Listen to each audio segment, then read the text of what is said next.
Alors, Bezrat Hashem, on reprend, et maintenant, on va faire une lettre particulière, qui est la lettre Kof. Alors, il y a certains disent Kof, certains disent Kouf, je pense que on peut dire les deux. C'est une lettre très particulière, on va voir aujourd'hui, et le Ramak va donner plusieurs explications sur cette lettre. Alors, d'abord, c'est expliqué dans le Sefer Atmuna, qu'elle est dans Tiferet.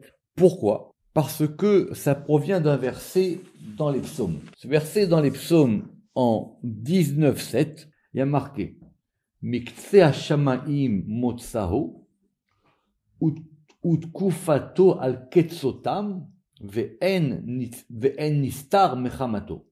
Miktse Hashamaim Motsaho, alors de l'extrémité des cieux, c'est là d'où il part, c'est son lieu de sortie. Utkufato, et la Tekufa, c'est le cycle. Une Tekufa, c'est un cycle. Par exemple, les Tekufot, ça correspond aussi aux saisons. C'est un cycle. Et ici, c'est traduit, et son circuit, al ketsotam, jusqu'à leur extrémité. Vous avez vu que dans ce verset, on a beaucoup de kof. On a mixé Tekufato al ketsotam, ve'en nistar mechamato, et il n'y a rien qui va se dérober à sa chaleur. Évidemment, tout ça s'applique au soleil. Mikse hashamaim motsao, je reprends, il sort de l'extrémité des cieux, ou tkufato, et sa tekufa. La tekufa, ça veut dire son cycle solaire. Al ketsotam, jusqu'à leur extrémité, en nistar mechamato, et personne ne peut se dérober à sa chaleur. Il traduit Kaen, où personne ne peut se cacher par rapport à son degré chaud. Et tout le monde a compris qu'en hébreu, chama, c'est à la fois soleil et c'est aussi à la fois chaleur. Kihu, a sovev ve'amakif, parce que ça indique quelque chose qui entoure et qui fait un cercle, comme autour. La preuve, c'est pour ça que cette lettre Kof, elle indique un pourtour. Comment on va la faire, cette lettre Kof? Normalement, c'est simple. On fait un kaf, normal, et du côté gauche du kaf, on va faire un vav, qui descend. Vous faites un kaf, et vous faites un vav. Son principe, c'est la malchoute. Parce que la malchoute, elle est le kaf qui est sur le vav. Et oui, c'est le kaf qui est sur le vav. Vous voyez bien que c'est le kaf qui va être dessus du vav. Chez où Tiferet, et qui est donc Tiferet, qui reçoit de la bina. Donc c'est complexe. Je reprends. Le principe de la lettre, c'est que c'est la malchoute.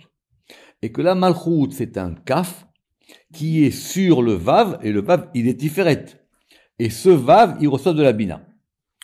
Reprenons. Klal advarim. Reprenons le principe général. Le vav, il reçoit de la bina, comme on vient de voir plus haut dans le tzadé. Le vav, il reçoit de la bina, et il va donner un influx dans la malchoute, parce qu'il descend le vav. Vous voyez bien que votre vav, il descend. Vous voyez bien que la barre du vav, elle va plus basse. Elle est plus basse que le kaf lui-même. Donc vous voyez bien que c'est une lettre qui descend. Elle va donner un influx plus bas. Mais son principe, c'est la malchoute. Et évidemment, c'est pas fermé, donc il y a une ouverture. Et cette ouverture qui est en bas, donc, le principe c'est la malchoute, ou potaha le mata, et elle ouvre vers le bas. Les hashpia, pour pouvoir donner un influx, besoda kafa, par le principe même de l'entourage, le fait qu'elle entoure. Ça entoure et ça donne un influx qui descend vers le bas. Ce qui est le principe même de la malchoute. Et donc, si c'est lié à la malchoute, elle correspond donc à la lune, ou même Shalta Levana, parce que c'est effectivement la lune qui est liée à la malchoute. D'autres ont donné une autre explication, et voici ce qu'ils disent. Le kof, ou le kouf. Inyan vesura shel zohar, ça ressemble comme à un éclat. Et c'est de cet éclat-là, chez Mishamayou Rotabrit, dont sont provenues les tables de l'alliance, les tables de la loi. Chez Natnu Haliede Moshe Rabbeinu, qui ont été données par Moshe Rabbeinu, à la Shalom, Ve'alken Nikra Kadosh Baruchu, et c'est comme ça qu'on a dit que le Saint béni soit-il, il était appelé Kedoshim. Donc on va considérer que le kouf, il est lié à kadosh. Parce que il est kadosh bechol inyane kedushot, par rapport à tous les degrés des choses saintes. Vainyan avait un netiv shel ve'aor, et donc le conduit et le netiv, le sentier qui correspond à ça, c'est une lumière qui s'appelle kisei hakavod. C'est la lettre de la sainteté, ce degré du kof. Simplement, dans le Zohar, dans Parashat Shir HaShirim, on a quelque chose qui est complètement différent. Et c'est ce qu'on va voir aujourd'hui. Et le Ramak, dans le Pardes, ici, c'est 3 lignes. Mais vous allez voir que dans le Elimar Rabati que je vous ai ramené, ça va être beaucoup plus compliqué. Qu'est-ce qui est marqué là-bas dans Shir HaShirim? Il est marqué que le kof, il ressemble au serpent. Et c'est un serpent qui est akoum, qui est tordu avec sa queue. Vous voyez, c'est comme un serpent. Vous avez la queue du serpent et vous avez le serpent lui-même qui se retourne comme ça. Or, si c'est comme ça, alors, est-ce qu'il est du côté de la Kedusha ou pas? Ou mitkarev la Kedusha. Et donc, ça ressemble à la Kedusha. Pourquoi? Parce que Kouf, c'est aussi Kof. C'est quoi Kof? C'est le singe. Or, le singe, il fait quoi d'après, c'est marqué dans la Gemara? Le singe, il imite l'homme. D'ailleurs, il singe. C'est un mot en français. Il singe l'homme. Donc, ça ressemble à la chose. Il fait comme si. Donc, c'est à la fois la lettre de la Kedusha. Et c'est à la fois la lettre qui singe la Kedusha. Alors, Venikra, Ve'efshar, Sheye Aremez à la Malchut. Alors, il dit peut-être qu'on pourrait considérer que c'est aussi lié à la Malchut, et elle s'appelle Kof, c'est-à-dire que elle est comme une coupa. C'est quoi une coupa? Une coupa en hébreu moderne, c'est une caisse. Mais une coupa, c'est quelque chose, c'est comme un panier qui va recevoir tout. Voilà ce qu'on a ici dans le Pardes, et on reste un peu, j'allais dire, c'est pas très clair. Simplement, dans le Elimar Rabati, je répète que c'est un livre qu'on a trouvé il n'y a pas longtemps, mais que le Ramak avait écrit à la fin de sa vie, qui est comme un Pardes beaucoup plus développé. Et le Ramak qui va ramener, d'abord, il va dire que Kouf, ça correspond à Kané. C'est quoi Kané? Un Kané. C'est quoi un Kané? Un Kané, c'est une tige. Un Kané, c'est une tige, c'est même un roseau. Or, cet article Kané, on l'avait fait. Mais à l'article Kané, le Kouf Nunhe, un Kané. Et à la fin de Kané, si vous regardez là-bas dans le dictionnaire, le Ramak, il avait dit qu'effectivement, il y a un Kané qui est du bon côté.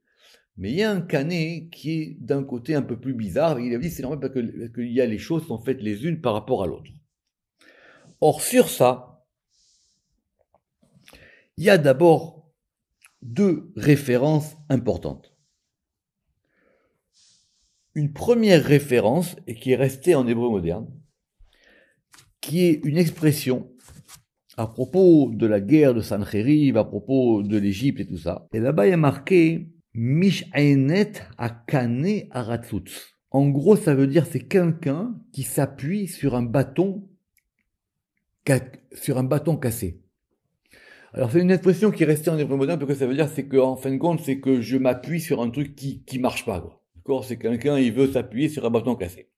Mais akane aratzutz azeh al Mitzrayim, le verset il dit ata ine batarti lecha על משנת הקנה הרצוץ, הזה על מצרים, אשר יסמך איש עליו, הוא בא בכפו, הוא נקבה כן פרעה, מלך מצרים, et donc il en sera de même pour Pharaon, le roi d'Égypte,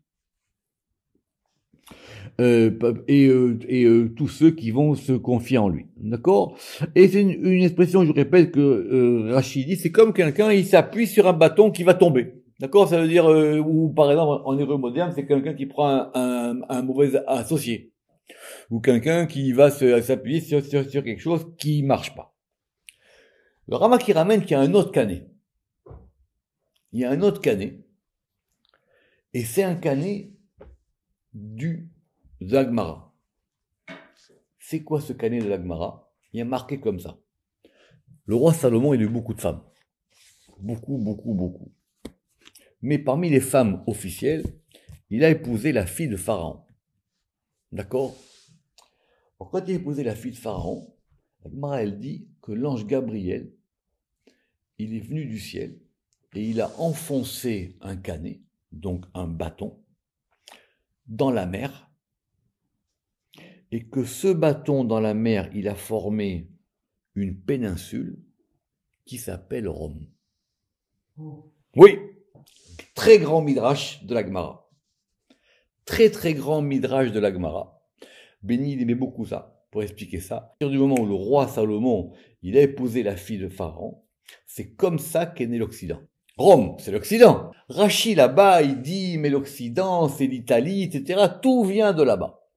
Donc il y a un bâton qui va créer beaucoup de difficultés. À tel point que le Rama qui dit comme ça, si j'ai bien compris, il y a donc 3 aspects dans le kof. Be'inyan, sheyesh be'ot kof, shalosh bechinot. Dans cette lettre kof, il y a 3 aspects.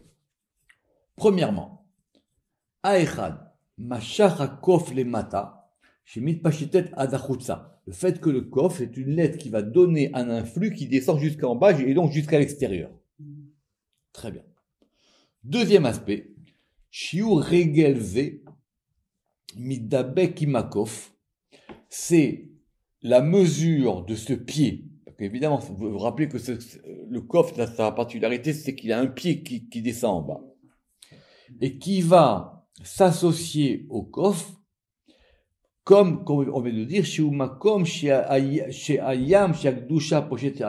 parce qu'il va s'associer à ce degré de la kedusha pour aller vers les chisonim. Et il y a un troisième aspect qui est complètement kodesh. Et il y a un aspect qui est complètement kodesh, et ça serait à la limite, si j'ai bien compris, que si ce pied-là, il se relève, alors du coup, ça ferait à peu près comme un hé. Si vous faites le kaf et que le pied, maintenant, du noun, il remonte, vous aurez à peu près comme un mème ou comme un hé. Apparemment, c'est comme un hé. Donc, il dit, il y a 3 aspects. Et tout ça, c'est dans cette lettre kof-là. À tel point que il y a un kof qui nous embête à nous beaucoup. C'est le kof de Amalek. Amalek, il a un kof.